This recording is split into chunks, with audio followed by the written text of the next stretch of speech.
Nous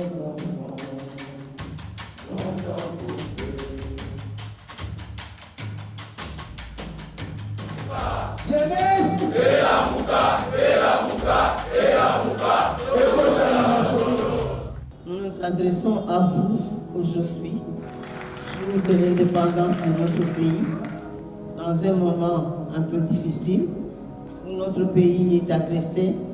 Heureusement, une petite lueur d'espoir vient de surgir à la signature de l'accord qui a été signé dernièrement, l'accord que nous avons célébré dans cette salle.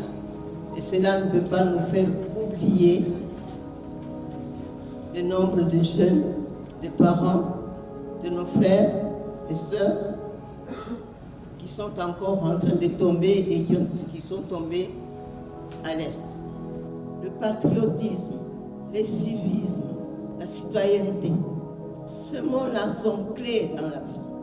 Vous savez, le Congo vient d'avoir un saint.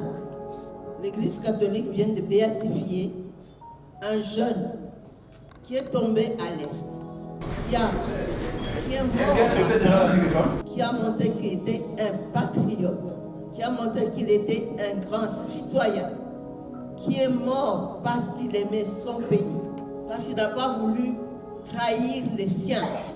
Monsieur Floribert Mwanachui, il vient d'être béatifié parce qu'il a montré qu'il était patriote.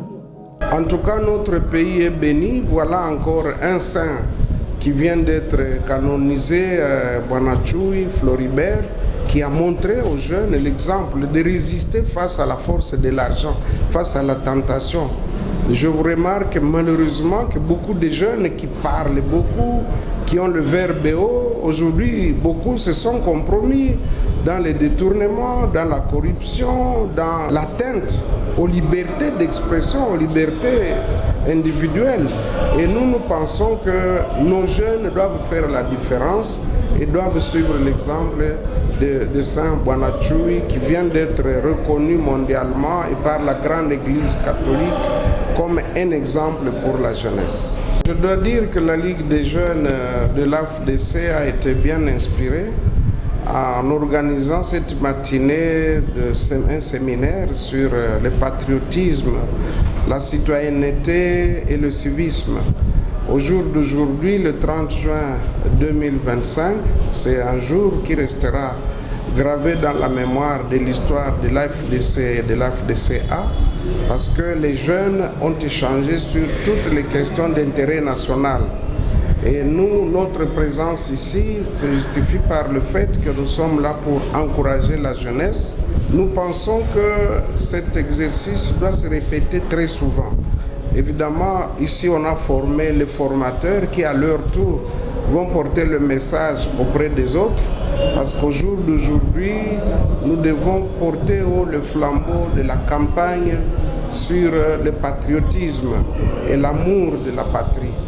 Au jour d'aujourd'hui, si notre pays est en difficulté, c'est à cause du comportement. Nous devons changer de mentalité pour que nous puissions prôner la bonne gouvernance, la lutte contre le tribalisme, la lutte contre la corruption, la lutte contre l'impunité.